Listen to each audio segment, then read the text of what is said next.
tunataka kutembea na rais, si hata hii kiti ya Magarini tuambie rais karibu sana, tupewe hii UDA ndio tufanye kazi na rais vizuri. Nawaomba sana, Mungu awabariki na awajalie. Asante.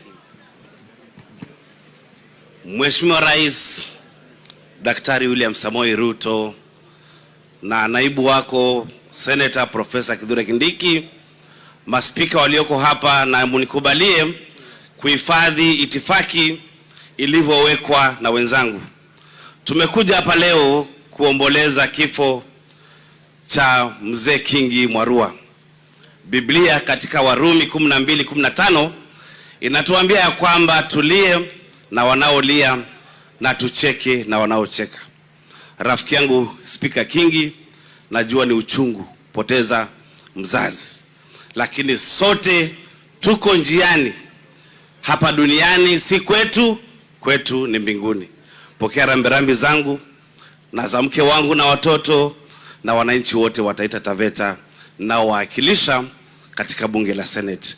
Mheshimiwa Rais, najua ya kwamba katika maendeleo uko na development charter na county zote. Hawa viongozi wanakukumbusha tu, na vile umeshika party leader wangu Raila Amolo Odinga na ukampeleka mpaka kule AUC, majibu hayakuja vile yalivyokuwa, lakini tunafurahi kwa ile ulifanya. Na mimi nikiwa mwenyekiti mdogo wa chama cha ODM cha kitaifa, na kuambia kwamba fanya maendeleo, siasa ni huko 2027, ukifaulu Kenya nzima imefaulu. Kwa hiyo machache, familia, tunaombea Mungu aliye mbinguni awafute machozi. Mungu awabariki sana. Asante sana Mheshimiwa Rais, naibu wako na viongozi wote wale ambao wako hapa.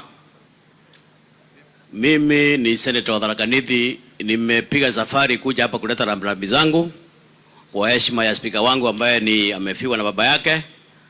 Na ningependa tushukuru Mungu kwa sababu alitupatia huyu mzee kwa 84 years. Hiyo sio miaka kidogo. Na tunaombea mzee alale mahali pema peponi, na tunamshukuru vile vile kwa sababu tumeona kazi yake. Nyakati hizo si wazee wengi sana walikuwa wanajua mambo ya masomo. Lakini mzee alikakamua, akatoa speaker, akatoa mjumbe, akatoa viongozi wote. Na hiyo ni heshima kubwa zaidi, na mzee anafaa kuiwa na wale ambao wamebaki nyuma. Hiyo ndio funzo nafikiri tungependa kuiwa kwa mzee. Rais, nakushukuru kwa sababu sasa nafikiri nchi yote imeungana na kuna migorogoro mingi na tunaendelea vizuri, na tunashukuru kwa niaba ya watu wa Tharaka Nithi kwa kutupatia deputy president wako ambaye sasa ameleta amani hapa Kenya. Asanteni sana. Asante sana Your Excellency the President. Naomba nisingatie hitifaki zilizowekwa hapo mbele. Nimekuja hapa kwa niaba yangu na kwa niaba ya watu wa kaunti ya Nyeri, na kama mimi mwenyekiti wa maseneta wa Mlima, nimekuja kuleta rambirambi zangu kwa spika wetu.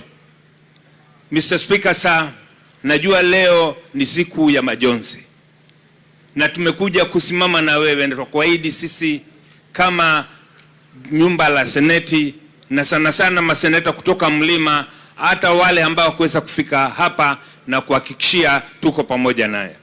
Your Excellency the President sir, mimi siku ya leo sitanena siasa kwa sababu desturi yetu pale Mlima huanga hatuongei siasa wakati wa mazishi.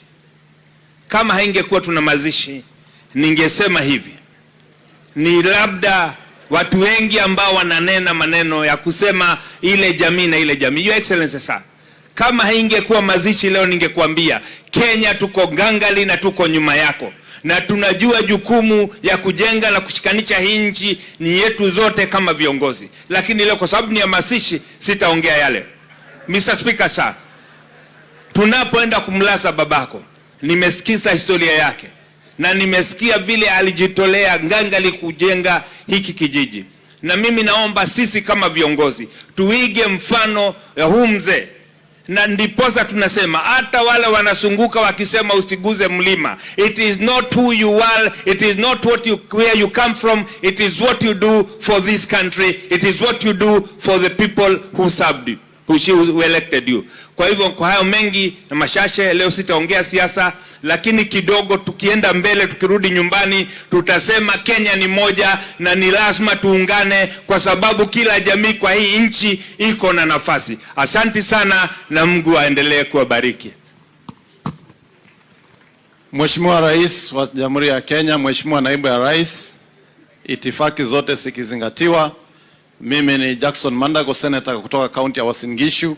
Kwa niaba yangu na kwa niaba ya wananchi kutoka kaunti ya Uasin Gishu, Mheshimiwa Speaker na familia nzima, tunawaambia poleni sana.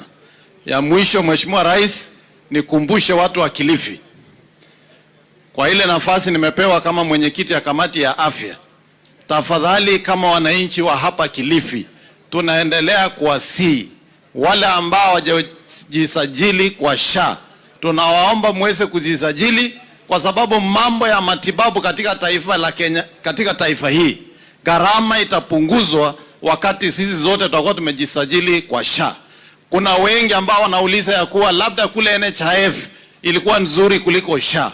Mimi nataka kuhakikishia SHA inagharamia jamii nzima, wamama, wazee, watoto na hata wale wanafunzi ambao wako kwa shule. Kwa hivyo nawaomba kama wananchi hapa Kilifi tujisajili na tusikize ambaye serikali imepanga katika mambo ya afya. Kubadilisha afya ya taifa la Kenya itachukua serikali msimamo ambaye ya kubadilisha.